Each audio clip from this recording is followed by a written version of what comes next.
Mengerjakan umrah bermaksud mengunjungi Baitullah Al-Haram di Makkah pada bila-bila masa untuk mengerjakan ibadah-ibadah tertentu menurut syarat-syaratnya.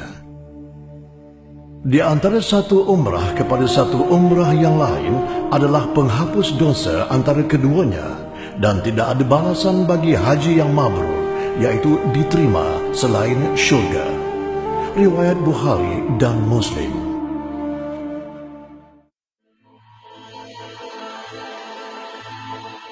Rukun umrah. Pertama, niat. Kedua, tawaf. Ketiga, sa'i. Keempat, bercukur atau bergunting. Kelima, tertib. Wajib umrah. Pertama, niat ihram di miqat. Kedua, meninggalkan larangan ihram.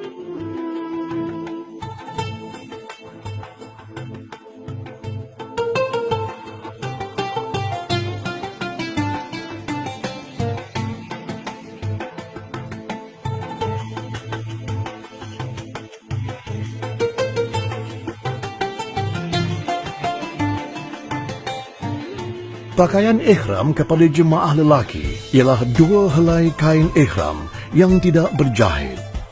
Sehelai digunakan bagi menutupi bahagian pusat ke bawah dan sehelai lagi menutupi bahagian badan. Jemaah haji wanita diwajibkan menutup aurat dengan sempurna.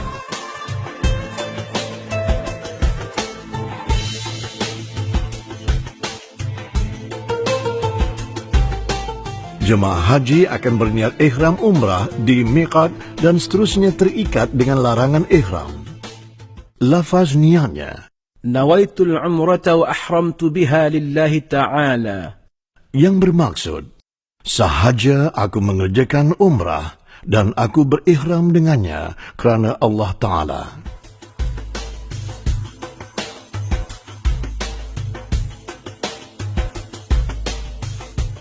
Miqat ialah ketetapan sempadan untuk memulakan ibadat umrah.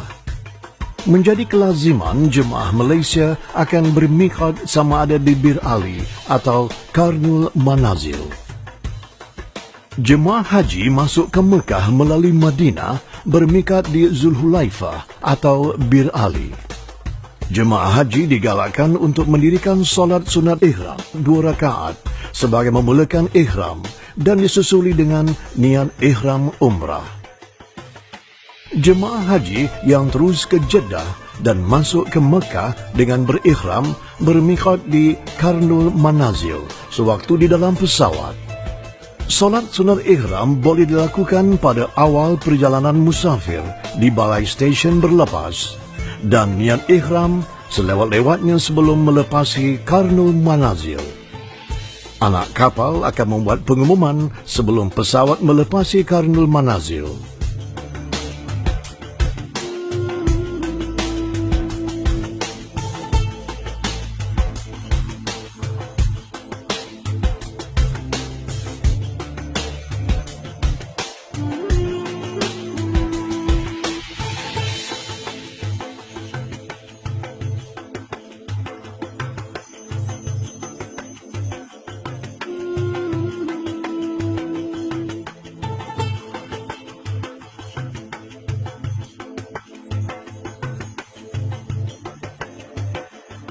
Yang dimaksudkan dengan larangan dalam ihram ialah perkara-perkara yang dilarang jemaah haji melakukannya bermula dari lafaz niat ihram sehingga tahallul. Setelah berniat ihram, jemaah haji kini berada di dalam larangan ihram. Menjaga larangan dalam ihram termasuk perkara wajib bagi ibadah haji dan umrah. Melanggar larangan ihram akan dikenakan dam. Larangan semasa ihram secara umumnya dibahagikan kepada 5 kategori. Pakaian, wangian, kecantikan, alam sekitar, hubungan kelamin. Pakaian, dilarang memakai pakaian bersarung, berjahit, bercantum seperti seluar, baju kemeja, stokin, kasut yang menutup jari-jari kaki dan tumit, kain pelikat yang berjahit dan sebagainya. Jemaah haji lelaki sahaja. Dilarang menutup kepala atau sebahagian daripadanya dengan menggunakan songkok, kopiah, serban, kain ihram dan sebagainya. Jemaah haji lelaki sahaja. Dilarang menutup muka dan tapak tangan untuk jemaah haji wanita sahaja. Jemaah haji lelaki dibolehkan menutup muka semasa ihram. Dilarang memakai sarung tangan. Wangian. Dilarang memakai wangi-wangian sama ada di badan, makanan, minuman atau menghidunya ke dalam hidung. Dilarang memakai minyak di kepala, janggut dan semua bulu muka selain yang tumbuh di pipi dan dahi. Kecantikan. Dilarang menanggalkan rambut atau bulu dari mana-mana anggota badan. Dilarang mengerat atau memotong kuku. Alam sekitar. Dilarang memotong, menebang, mengerat, mematahkan, mencabut atau membinasakan pokok-pokok di tanah haram. Dilarang memburu, menembak, menangkap, mengurung atau membinasakan binatang buruan darat yang halal dimakan sama ada di tanah halal atau haram. Hubungan kelamin. Berkahwin, mengawinkan atau menerima wakil kawin. Melakukan mukadimah, persetubuhan. Bersetubuh. Talbiyah sunat dilafazkan selama berada dalam keadaan berihram dan berterusan sehingga tawaf umrah bermula.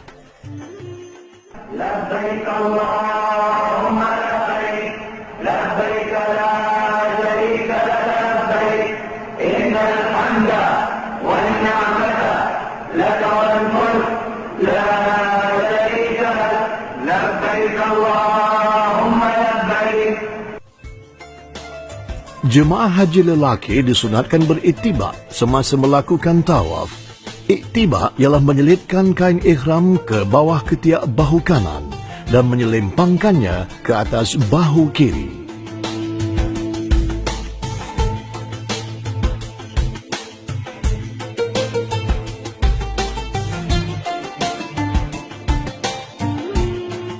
Tawaf bermaksud mengelilingi Kaabah sebanyak 7 kali pusingan, bermula dari sudut Hajarul Aswad dan berakhir pada sudut yang sama menurut syarat-syaratnya. Sunat melafazkan niat tawaf. Allahumma inni أريد طواف بيتك الحرام 7 أشواط طواف العمرة فيسره لي وتقبله مني لله تعالى.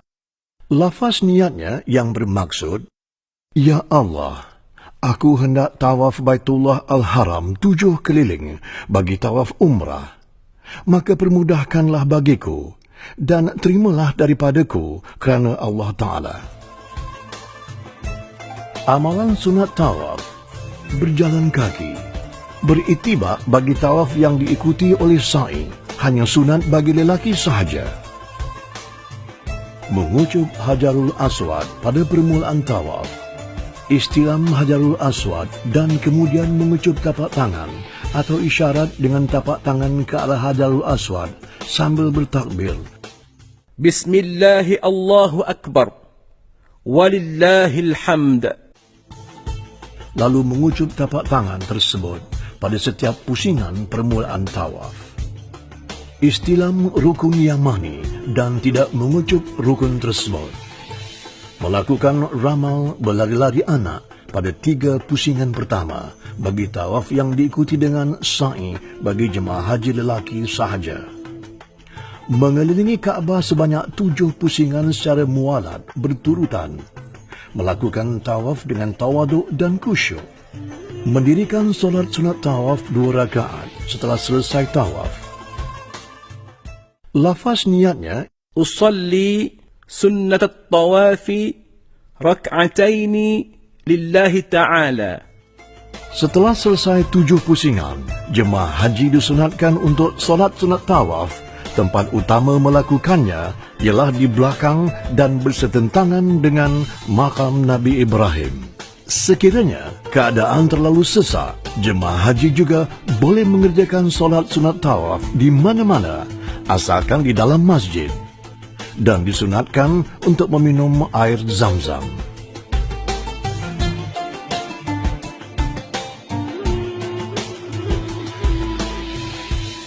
Sunat melafazkan niat sa'i.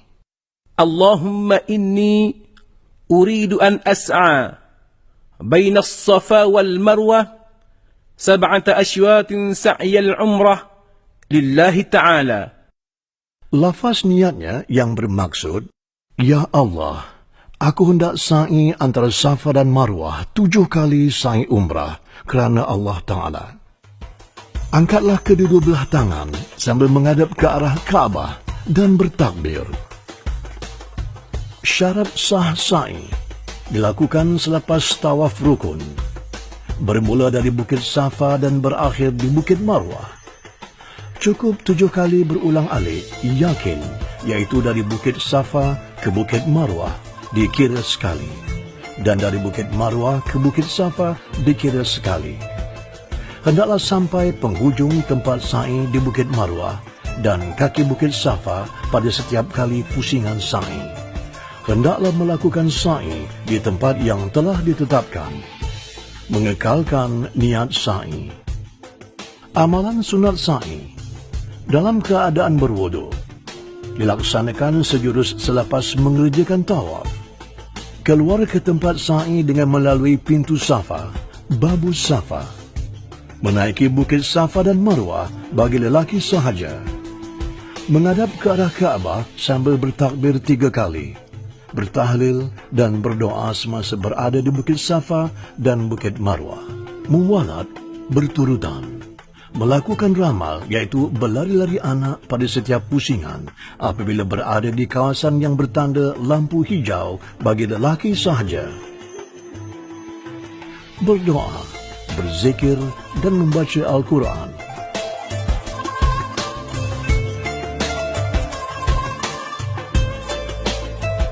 Setelah selesai sa'i, jemaah haji akan bercukur atau bergunting.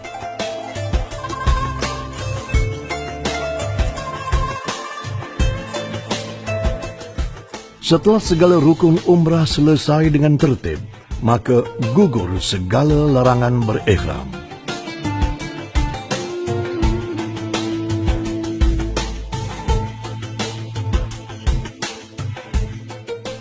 Sekiranya jemaah haji ingin mengulangi ibadah umrah, jemaah haji boleh bermikat di Tanaim atau Ja'ra'nah. Selepas berniat ihram umrah, proses melaksanakan rukun umrah bermula semula, iaitu pertama, niat. Kedua, tawaf. Ketiga, sa'i. Keempat, bercukur atau bergunting. Kelima, tertib.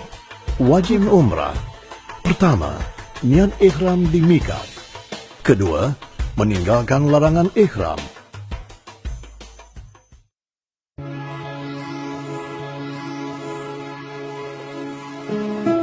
Al-Madinah Al-Munawwarah terletak di sebelah utara Mekah Al-Mukarramah yang berada di garisan latitude 24 ke 28 darjah U Khatul Istiwa dan garisan longitude 36 ke 39 darjah T yang mempunyai ketinggian 625 meter dari paras laut.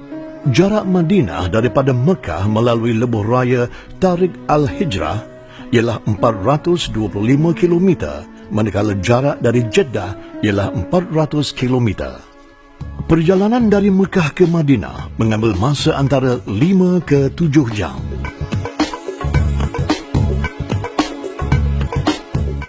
Bermula dengan peristiwa penghijrahan Rasulullah sallallahu alaihi wasallam, maka bermula penyebaran Islam yang lebih sistematik, sehinggakan kota ini dinobatkan sebagai pusat pentadbiran dan perkembangan tamadun Islam yang unggul.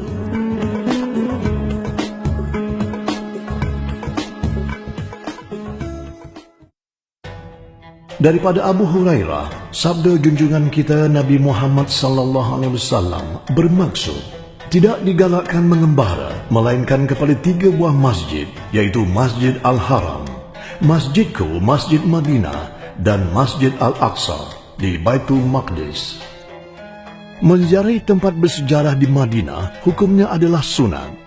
Terdapat tempat-tempat yang bersejarah di Madinah, di antaranya Masjid Nabawi, makam Rasulullah sallallahu alaihi wasallam, makam dua sahabat Rasulullah sallallahu alaihi wasallam, Raudah dan perkuburan Baqi. Diriwayatkan ketika Rasulullah sallallahu alaihi wasallam tiba di kota Madinah dengan menunggang unta, orang ramai berebut-rebut memegang talian tunggangan unta baginda. Baginda dengan penuh adab sopan dan diplomasi meminta mereka agar membiarkan sahaja untanya bergerak bebas dan memilih tempat perhentiannya sendiri.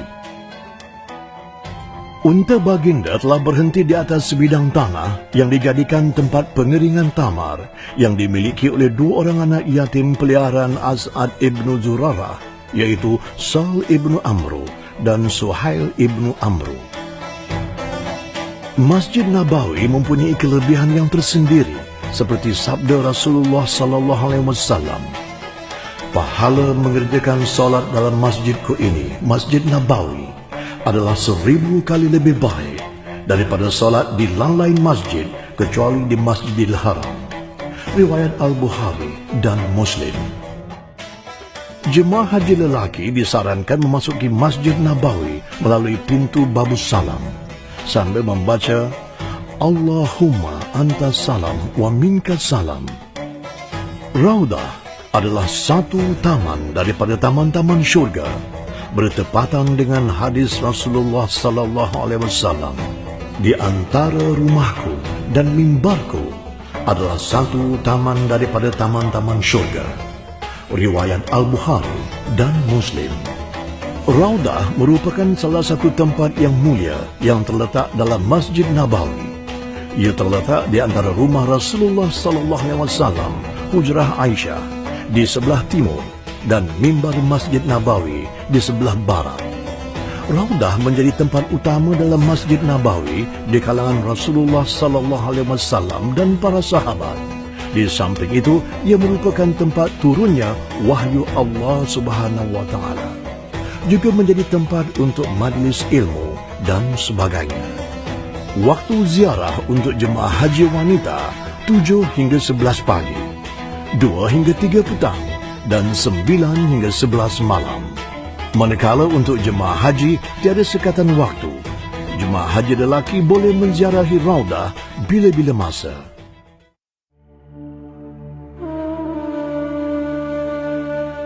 Kewafatan Rasulullah sallallahu alaihi wasallam pada 11 Hijrah hari Isnin bersamaan 12 Rabiul Awal di kamar isteri baginda, yaitu Sayyidatina Aisyah radhiyallahu anha. Pemergian junjungan mulia seusia 63 tahun dan telah disemadikan di dalam kamar Sayyidatina Aisyah radhiyallahu anha pada malam Rabu keesokan harinya. Bahagian kepala Rasulullah sallallahu alaihi wasallam terletak di sebelah barat dan bahagian kaki baginda terletak di sebelah timur. Manakala kedudukan wajah Rasulullah sallallahu alaihi wasallam dihadapkan ke arah selatan menghadap Baitullah. Makam sahabat Rasulullah sallallahu alaihi wasallam adalah terdiri daripada Sayyidina Abu Bakar Al-Siddiq dan Sayyidina Umar Al-Khattab. Adab-adab menziarahi makam. Pertama, terlebih dahulu berwudu dan berwangi-wangian. Kedua, masuk melalui pintu Babus Salam dengan kaki kanan sambil berdoa dengan nama Allah, selawat dan salam ke atas Rasulullah sallallahu alaihi wasallam. Aku mohon berlindung dengan Allah yang Maha Agung, wajahnya yang mulia, kerajaannya yang qadim, daripada syaitan direjam. Ya Allah, bukakanlah bagiku pintu rahmat-Mu. Ketiga, berjalan secara teratur, jangan terburu-buru sehingga mengasari orang lain. Masuk penuh tawadu dan hadir hati penuh penghormatan kepada Rasulullah sallallahu alaihi wasallam, insan yang amat kita ingin jumpa selama ini. Kalau sampai menitis air mata, maka titiskanlah air mata. Saat berhampiran dengan makam Rasulullah sallallahu alaihi wasallam, ucapkan salam. Selamat sejahtera ke atasmu, wahai Nabi Allah. Semoga Allah mencucuri rahmat keberkatannya ke atasmu. Selawat dan salam ke atasmu, wahai Rasulullah. Kelima, salam kepada Sayyidina Abu Bakar As-Siddiq. Selamat sejahtera ke atasmu, wahai Abu Bakar, sahabat Rasulullah. Ya Allah, rahmatinya, ampuni dosanya, dan redailah dia. Keenam, salam kepada Sayyidina Umar Al-Khattab. Salam sejahtera ke atasmu, wahai Umar Khalifah Rasulullah. Ya Allah, rahmatinya, ampuni dosanya, dan redailah dia. Dan ketujuh, keluar melalui pintu bab Baqi. Perkuburan Al-Baqi merupakan sebuah perkuburan bagi penduduk Madinah sejak zaman Rasulullah sallallahu alaihi wasallam. Kedudukan perkuburan Baqi terletak di sebelah kiri Masjid Nabawi. Ummul Mukminin Sayyidatina Aisyah radhiyallahu anha meriwayatkan bahawa jemaah haji lelaki sahaja dibenarkan menziarahi perkuburan Al-Baqi, dan waktu menziarahi perkuburan adalah selepas solat subuh dan asar setiap hari. Masjid Ijabah terletak kira-kira 385 meter di utara Baqi dan berada di Jalan Raya As-Sittin, King Faisal Road. Masjid ini milik Bani Muawiyah bin Malik bin Auf dari suku Aus. Dalam Sahih Muslim, Amir bin Sa'dari meriwayatkan dari ayahnya, suatu hari Rasulullah SAW datang dari Al-Aliyah. Baginda melewati Masjid Bani Muawiyah, lalu baginda masuk ke dalam masjid dan solat 2 rakaat. Kami pun ikut serta menunaikan solat bersama baginda. Rasulullah SAW berdoa dengan lama lalu menuju kami. Baginda mengatakan, aku meminta 3 hal kepada Rabbku, tetapi 2 hal dikabulkan dan 1 hal tidak diperkenankan. Aku meminta agar umatku tidak dibinasakan dengan kesulitan. Permintaanku pun dikabulkan. Aku meminta agar umatku tidak ditenggelamkan. Permohonanku dikabulkan.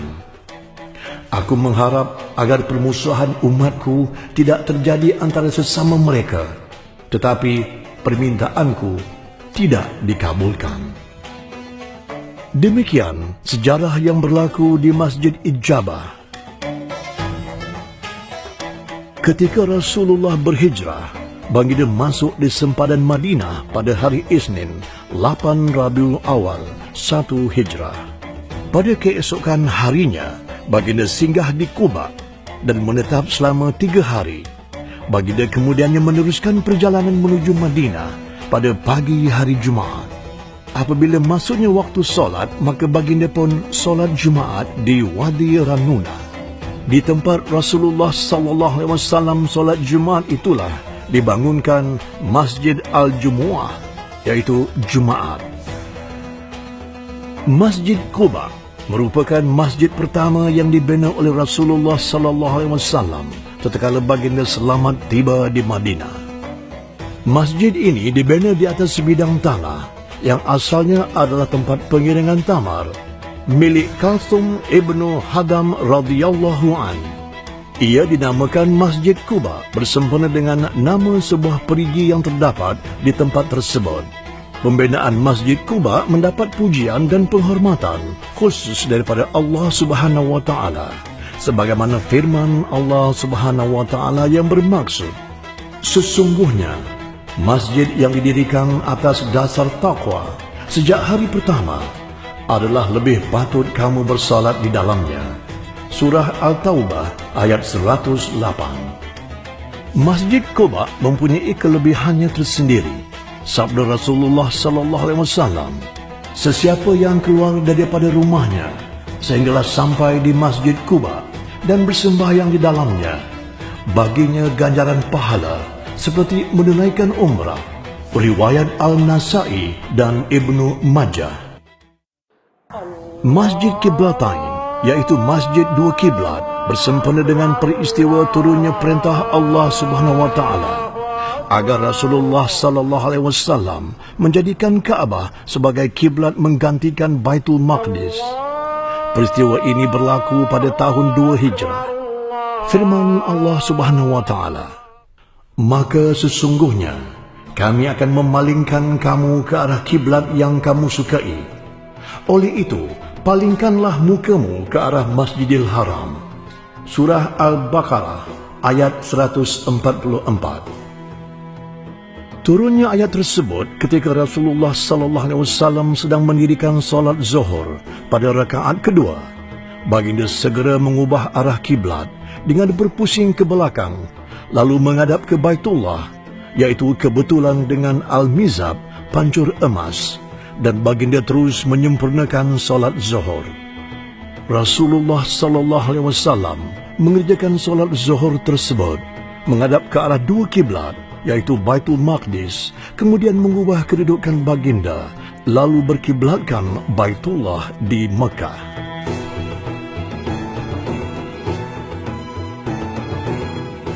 Menurut sejarah, tempat asal kawasan Masjid Sabah atau Masjid 7 adalah tempat 7 khemah yang didirikan semasa peperangan Ahzab.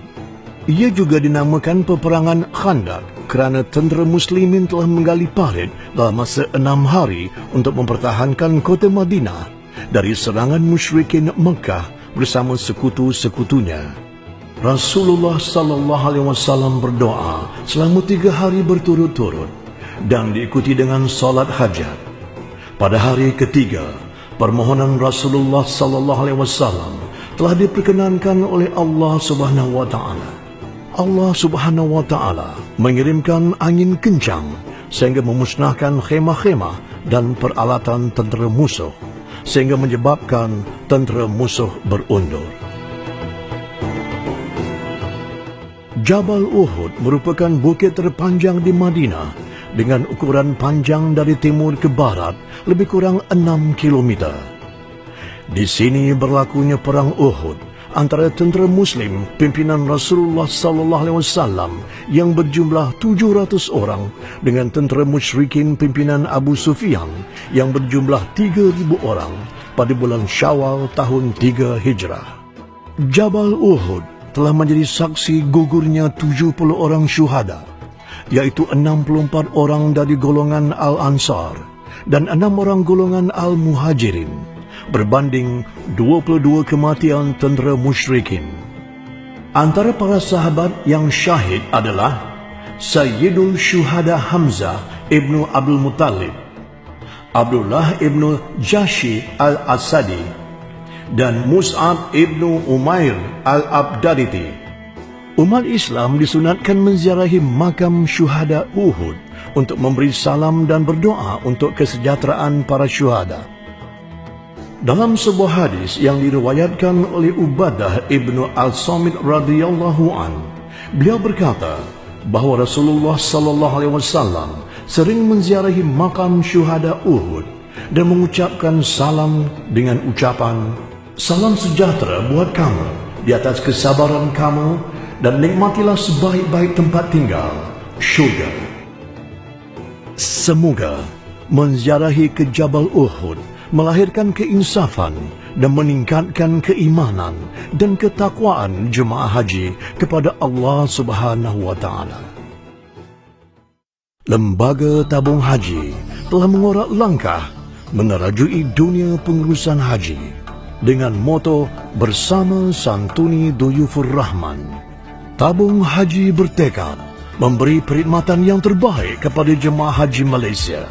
Semoga dengan penerbitan panduan ibadat umrah dan ziarah ini dapat memberi manfaat kepada jemaah haji dan jemaah umrah dalam melaksanakan ibadat dengan sempurna dan diterima Allah Subhanahu wa taala. Hadirku sebagai Duyufur Rahman, kembaliku dengan kemabruran.